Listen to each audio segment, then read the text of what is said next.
thank you again for having us. We're glad to have you here. Dr. Sapolsky, in an article to the New Yorker magazine in 1997, you wrote about the way we develop our tastes, the way we lose the taste for novelties. You describe a young employee that changed musical taste every day. And you said that you, at that point, listened just Mahler and Bob Marley. So what do you listen nowadays?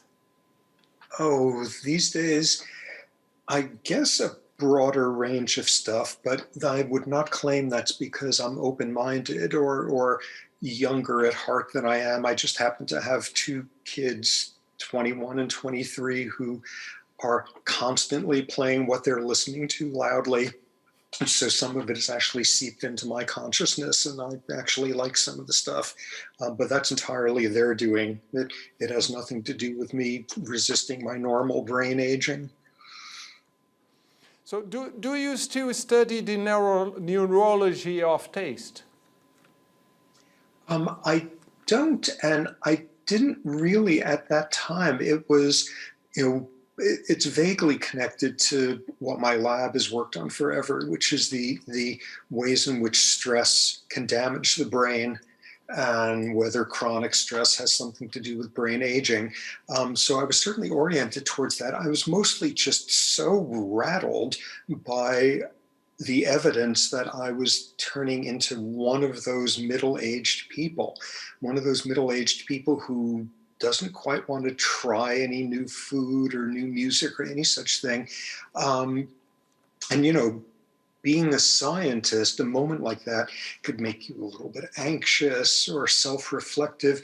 If you're a scientist, what you do instead is bury those feelings underneath and do a scientific study on it. So that was kind of the basis of that pseudo research that I did of trying to get a sense of age at which people close to all sorts of different types of novelty. So that was definitely my jumping into a field I had absolutely no connection to, and doing that one short thing and going back to my lab rats after that. So, but in the article you related to stress, you said that stressful events can open the windows for new tastes, like losing a job, facing death. Are crises good for the development of human culture? I would say not. I would say on the rare occasions where stress actually produces a more open mind, that would be a type of stress which afterward, careful examination, you would decide it's more appropriately called stimulation than stress. What's the difference? Stimulation is the right amount of stress. But it's the right amount, we love it. We paid money to be stressed to just the right amount by a scary movie, by a roller coaster ride, things of that sort. And the optimal amount of stress, stimulation, typically is one where it's not too severe and doesn't go on for too long, and is in a setting that overall feels benevolent. And when we feel safe in that way, yeah, surprise me, we're happy to give up control. But in the face of what we would call major stress, like what all of us look at in our planet these days, what you see is anything but that going on. What stress tends to do, severe stress, is narrow your focus. Whose concerns are your concerns? Whose pains do you feel? You have a narrow review of who counts as an us. People become more xenophobic at that time. They become more scapegoating. They become more impulsive. They become less, respectful of reflection about things. For the most part, severe stress brings out the worst in us. I see. Last question on that field. The world is living in the brink of a huge climate change that may change completely the way we live. Who are the individuals or cultures that are more able to adapt to that changes? How can one prepare himself for such a important revolution? I wish I knew because I sure don't feel prepared. The one thing I feel certain of is that the societies that will be in the best position to cope with it are the ones who will have the least problems. In other words, the wealthy westernized countries, the Bangladesh, Vanuatu, any of these places that is going to be absolutely destroyed by global warming and millions of people made into environmental refugees, things of that sort. They don't have the resources to, if not fix the problem, ignore the problem for a lot longer than is their luxury right now. Now, it's the usual deal. The privileged and lucky will be lucky in this regard as well. You wrote the famous book called Why Zebras Don't Have Ulcers. Why they don't have ulcer, and how can humans avoid having it? Well, the book is sort of a tour of stress and stress-related disease. And its central concept is, if you're stressed by a lousy boss, you will be secreting the exact same hormone that lizards do, and amphibians and birds and dinosaurs 100 million years ago. It's an ancient part of our physiology. And when you look at 99% of the organisms on this planet that secrete that stress hormone, what is stress about? Somebody is trying to eat you and you need to get out of there, or you're very intent on eating somebody else and you need to chase after them, and after which it's either over with or you're over with.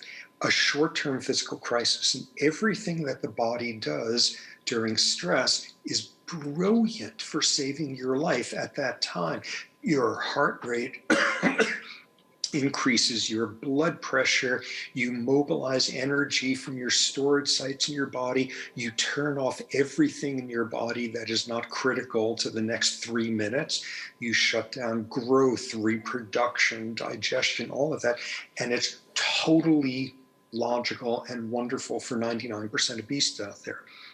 And what we humans have evolved is the ability to invent stress, what we call chronic psychological stress, chronic psychosocial stress.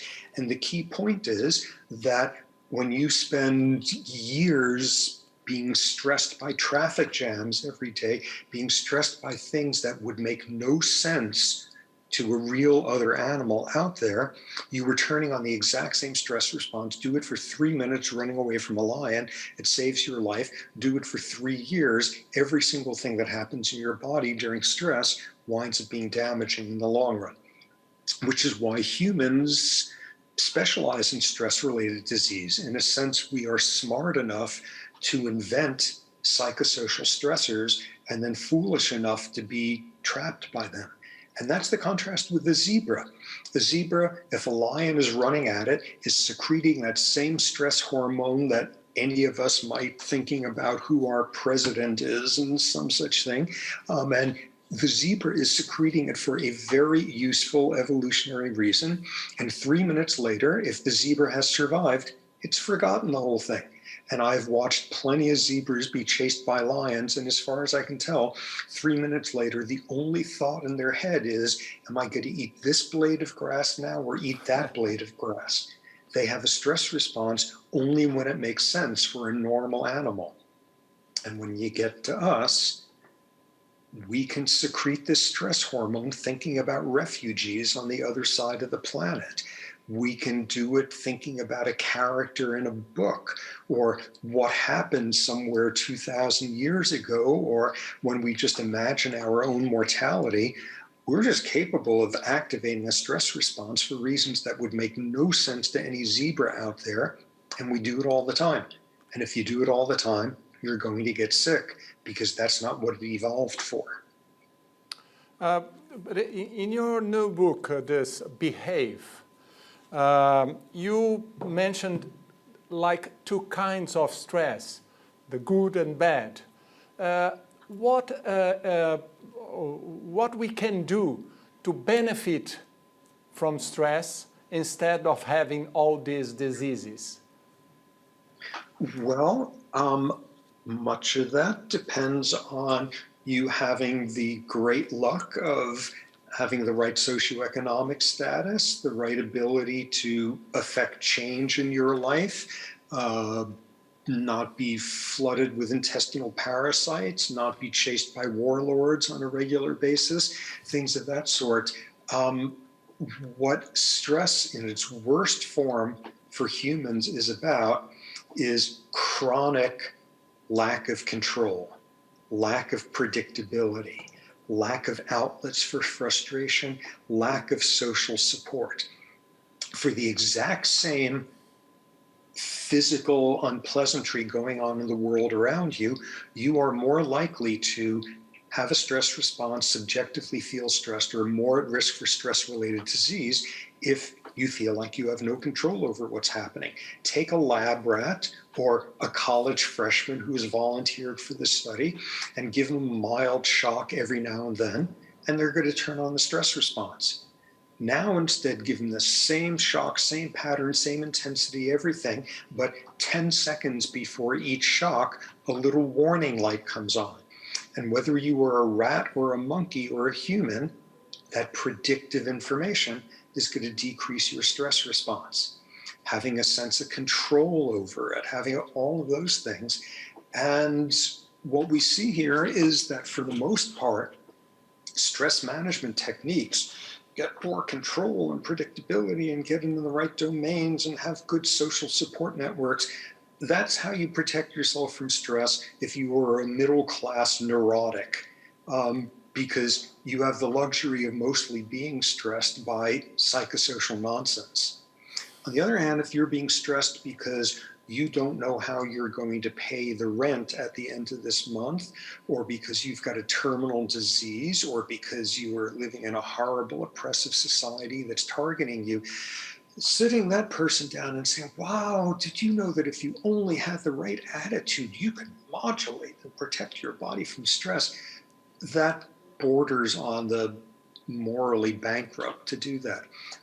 Stress management techniques and the psychological manipulation of it is what you get for people lucky enough that their stressors are only moderate. Very interesting. In Behave, you show how in the book Behave, you show how the new technologies separate us and damage our empathy capacities.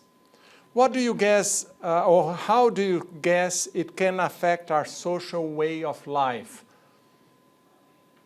Well, I think what we've seen, at least in my country over the last 18 months, is the ways in which stress decreases empathy. Stress narrows who counts as a you, as I was saying before, and we even understand something about how that works in the brain, why stress hormones make us narrow our focus of who can evoke empathy in us. And, every technological advance in how we interact with other members of our species can be a plus or a minus. Your ability to connect with someone on the other side of the planet because both of you are terrorists who want to kill innocent civilians, your ability to connect with somebody on the other side of the planet and help them even though their life circumstances are different from yours, they're both facilitated by this. What you see is, here's a great example of this. I was consulted a couple of years ago by a police department here in the United States that was having trouble in their community. The police were being totally violent and aggressive and abusive towards many of the citizens who were from minority groups, the usual police problem here in the United States. And they wanted empathy training for their police to feel more empathy for the people they were policing and all of that. And they set up all these empathy training things, which I had nothing to do with. I do rats and monkeys, I don't do humans. But they found an expert to help them with that. And it turned out they raised the average level of empathy among these police. These police afterward felt more empathy for fellow police officers who had gotten in trouble for beating up some unarmed suspect. oh, these things can Incredible. backfire. Most of these interventions are double-edged swords. They can be for better or for worse, and that's most of the ways in which biology affects our behavior. In the last few decades, right-wing political parties have grown all over the world, but mainly in the United States, in Brazil, and France. How would you interpret this zeitgeist in terms of neurology or evolution or these stressful events? Well, I don't understand a whole lot about the rise of Bolsonaro or Hungary or Poland or the Philippines, but certainly the US version of it with Donald Trump is unfortunately very, very familiar to me. And I think what that was mostly about, when you look at Trump supporters, and I think there probably are similarities with other populations moving to the right, these are older white guys who are not particularly educated and do not have a whole lot of security in their jobs and are usually poor and are usually victims in all sorts of ways in society. And what they're discovering is this country, which was their culture 20 years ago, 50 years ago, no longer is. And they've become irrelevant culturally because the US is a multicultural, diverse country now and all that sort of thing. And it is just a screaming resentment of the fact that they have become obsolete. The Make America Great Again is a nostalgia for an America that was dominated by white men. And that's still the case here, but less so. And that's what the anger was about. And also because a truly good sociopathic leader is very good at sensing that and realizing, of course, what you want to do is turn one group of victims against another group of victims instead of focusing on who's really responsible for the problem. And from his first statements running for office, Trump was brilliant at turning people on people who were weaker and more vulnerable and saying it's their fault that you were in a bad place in society. You know, that's the playbook of any good, dictator. In one of the chapters of your book, you wrote about the feeling of them and us. Even you tell a story about the time when Planet of Apes were being filmed. How do we break this tendency, or how old in our evolution is this feeling of them and us? That anecdote, by the way, in the original Planet of the Apes movie, which was in the 1960s, which I saw as a kid and loved to pieces, I read an anecdote confirmed by a number of actors there that the extras, they were chimpanzee extras dressed up as chimps and some dressed up as gorillas. And at lunch, all of the chimps would sit together and eat, and the gorilla actors would sit and eat separately. Oh my God, even then we're dividing the world into us and them. This us-them dichotomizing is an incredibly strong human, ape, primate, mammalian sort of thing. We process whether someone is an us or a them in a fraction of a second. Brain imaging studies show this. It is there automatically. It emerges in kids at incredibly early ages, and this is a feature of our brains that are way, way older than humans being humans. It's a very, very common primate trait. Oh my God, that is so depressing, that's awful, that's terrible. Lurking in there is a little bit of good news by the time you get to humans, which is we have multiple categories of us's and them's in our heads. And which of those categories seems most important can change in a second, can come to the forefront. And you literally have studies, wonderful studies, showing subjects are looking at a film clip of people playing basketball and two teams that happen to be differing by race, white and black. And you were showing that unconsciously, people watching it were categorizing people by race. And you could show that with testing very convincingly. Now, put different color shirts on the two teams, and people are categorizing by shirt color.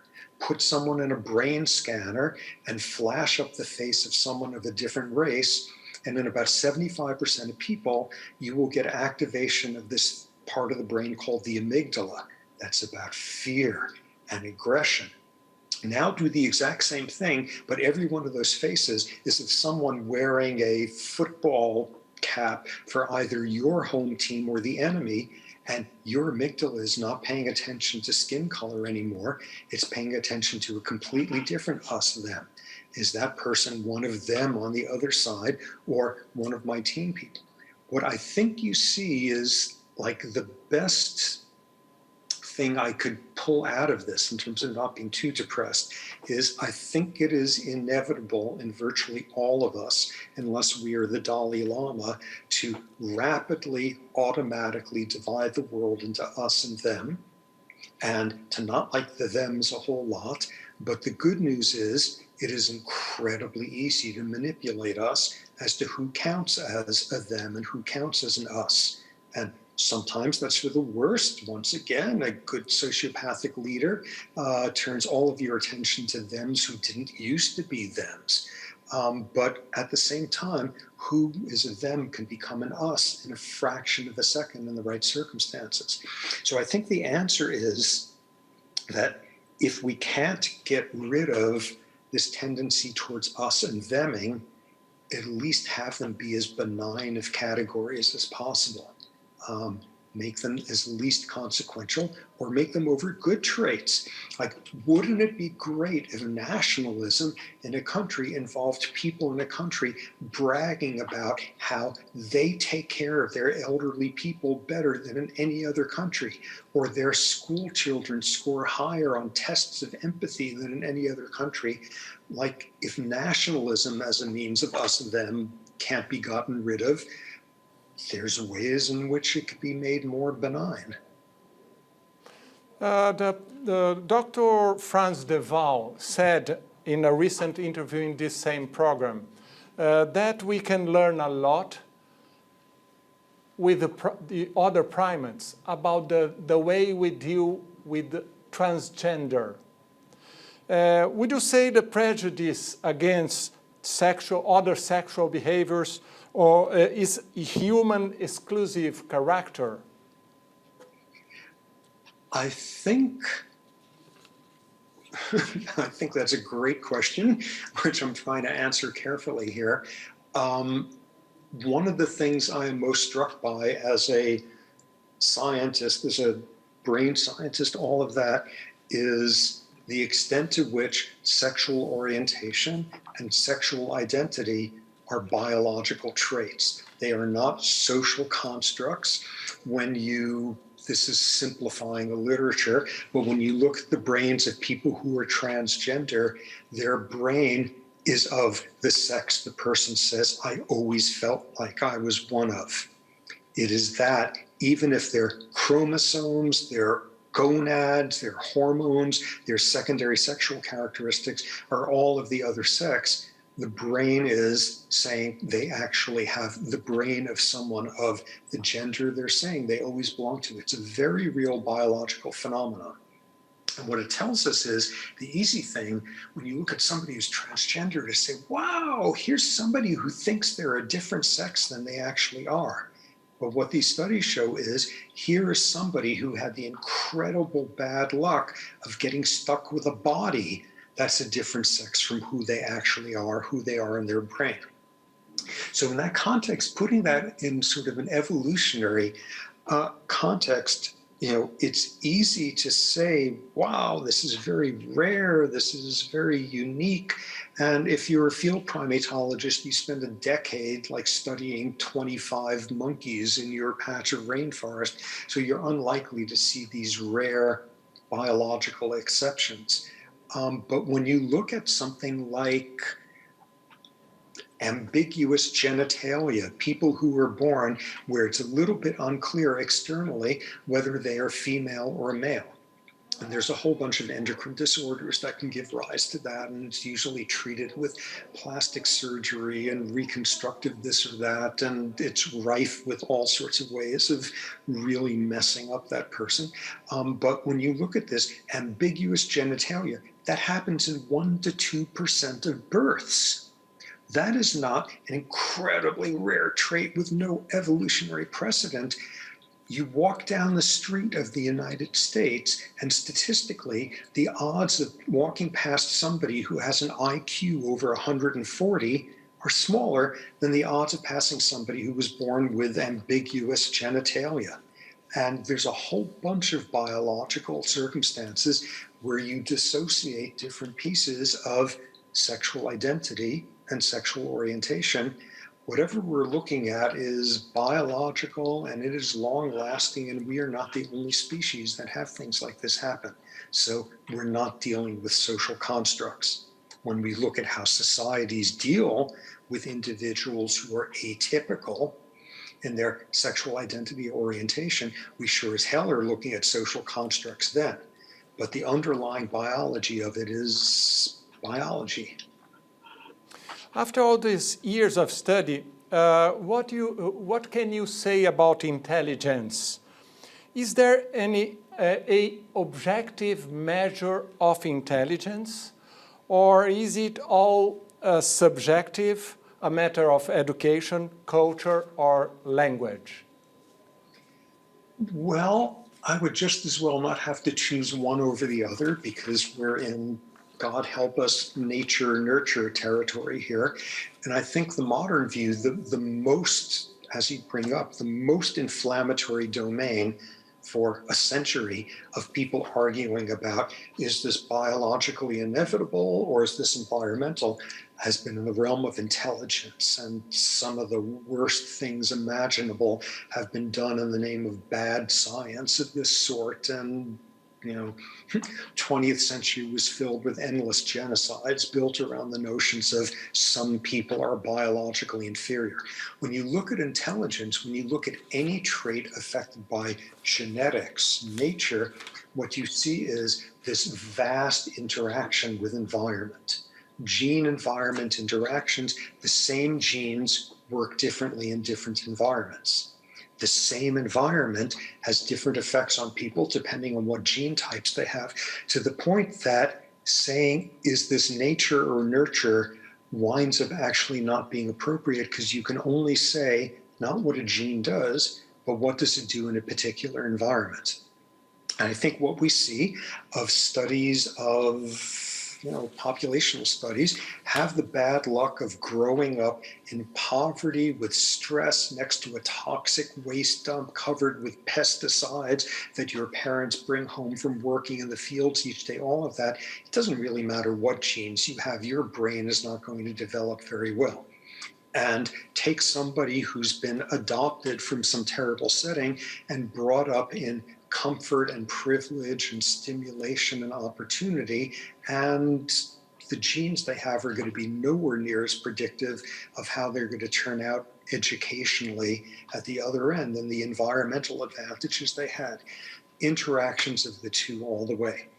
And I think what we have is, it's very tempting to turn anyone into a single number, an IQ number, a single category, what race they are, what sexual orientation they are, all that sort of thing. Biology doesn't come in singular categories. It doesn't even come in categories. And in the realm of intelligence, what is clear is there's an incredible array of different domains of intelligence that can be completely dissociated from each other, and they don't come as a package deal. Good. There is a chapter in your book on hierarchy. You once said that hierarchy is bad for our health.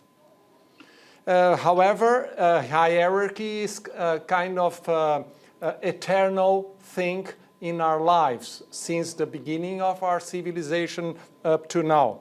How can we get rid of bosses and leaders? I wish I knew. One thing to clarify is there's been this gigantic debate in anthropology and all of that as to whether we are by nature a species that is hierarchical, male-dominated, violent, prone towards organized violence is in our nature as humans towards making war, all of that, and endless fights over what the historical records show. And what I think is absolutely clear is that when you look at 99% of human history, where we were living in small hunter-gatherer bands and savannas, war had not been invented yet. These were egalitarian societies. The evidence for war only begins to appear around the time that people started domestication of plants and agriculture and settlements and things of that sort. Why is that? Because as soon as people invented agriculture back when 10, 12, 15,000 years ago, you had the capacity to have surplus food, which generated the capacity to generate stuff, items. And as soon as there were things, there was unequal distribution of things, hierarchies, all of that, and war and envy and all of that. I think overwhelmingly the worst hierarchical and the most violent features of us as a species are only about 10, 20,000 years old. So what can we do about it? Obviously, we can't go back to being hunter-gatherers, even though that has a lot of appeal. I personally would love to have been a hunter-gatherer. But you learn some lessons about it in terms of seeing just what the damaging effects are of hierarchy. And okay, hierarchy, your place in the socioeconomic ladder in your society is highly predictive of your health, and being low socioeconomic status is worse for your body in like virtually every domain that could be looked at. And it's not because you can't afford medicines, it's not because you're living next door to something toxic, all that sort of thing. It's having to do with the psychological features of stress. One of the things that hierarchy does, the steeper a hierarchy is, the less peers you have, the fewer people you have at your own level. In a level, sort of more flat hierarchy, and you're here, a lot of other people are in that same domain. In a hierarchy like this, it's much smaller numbers. In a hierarchy at the most extreme, everybody is either above you and trying to crush you, or everybody is below you and you're trying to crush them. What hierarchy does, among other things, is take away social support, social affiliation. And I think one of the most interesting things that comes out of that literature is that when societies become more unequal, more hierarchical economically, yeah, big surprise, the health of the poor gets a whole lot worse. Big surprise, the health of everybody gets worse. Why do we become less healthy when societies become more unequal, more hierarchical? They expend more energy having to insulate themselves from the rest of the world. In the United States, the version of that is you're wealthy in this highly unequal society, you've got to send your kids to a private school because the general education is terrible. You have to live in a community with security guards because you want to be safe from the people out there. You have to only drink bottled water and organic food because your society isn't making sure that everybody is getting healthy stuff. It turns out if you were very wealthy and privileged enough to be that, it could be very stressful to try to make sure that your life is not stressful. So even the health of the wealthy goes down the tubes during periods of inequality. And I think this is all a very new thing for humans, just a couple of tens of thousands of years old at the most, and we don't deal with it very well. That's very interesting. You finish your book with a chapter on war and peace. Let me make a $1 million question. Is war an unmistakable vocation of humans? Or can we think that empathy is stronger than violence? Well, being a professor, my answer has to be yes and no to avoid being committed to anything because it's complicated. we have an enormous uphill battle in trying to overcome some of the worst of our human tendencies, and some of which are very old and not necessarily inevitable, but are very deeply rooted in us. What I look at is take enormous comfort from the occasional exceptions.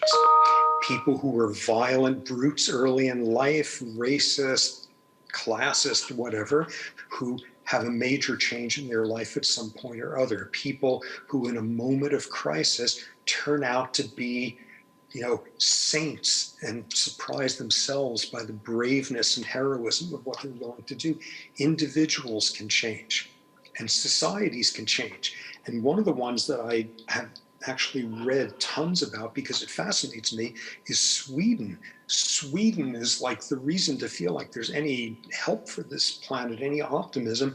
Up to around 1815, the Swedes were the biggest, most violent jerks in Europe. They had spent the previous century rampaging with their armies, and somewhere around 1815, something changed.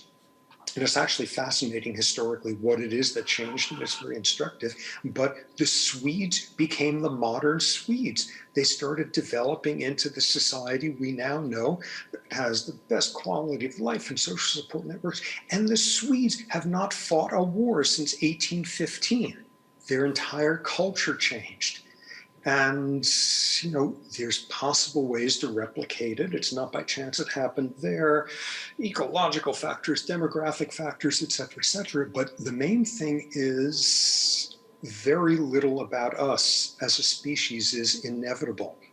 You can see non-human primates who the textbooks teach us are inevitably aggressive and hierarchical and male-dominated, and there are rare circumstances where you get a complete shift in the culture of this non-human species away from that. And the punchline is, if they've got enough behavioral flexibility built in their brains, there's very little about human behavior where we can say, sorry, inevitable, nothing we can do about it. We're much, much more complex than that. So I have two more questions. You explain stress as an illness in consequence of the prolonged presence of adrenaline and fear and sense of threat. How would you define hate and rancor, those absolutely human sentiments? Yeah. As a neurobiologist, as an endocrinologist, it's hard to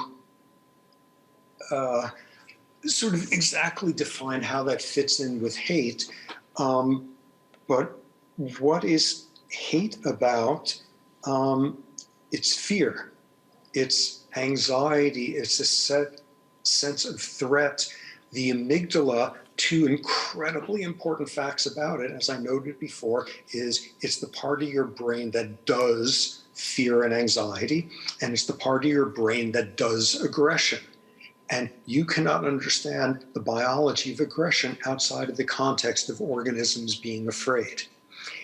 And I think what that winds up telling you is something that's been a revolution in the study of moral philosophy and the biology of morality, which is, as a species, we really like to think that we think our way to our moral decisions. And what amazingly clear science is showing is that a lot more of the time than we would imagine, we are feeling our way towards our moral stances.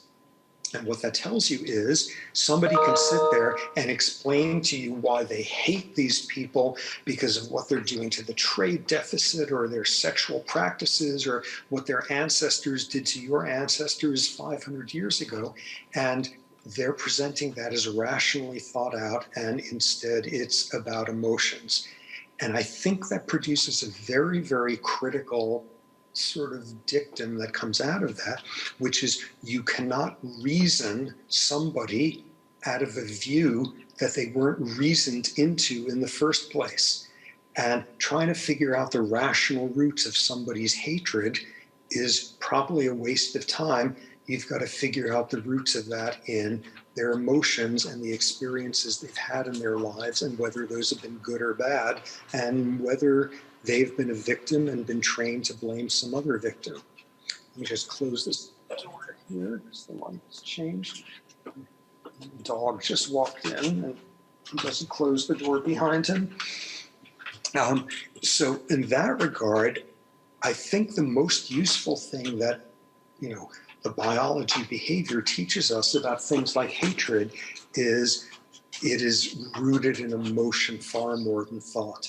And if you want to tackle it, try to figure out where that fear is coming from, the resentment, the anxiety, all of that, far more than whatever reason somebody's telling you why those people are monsters.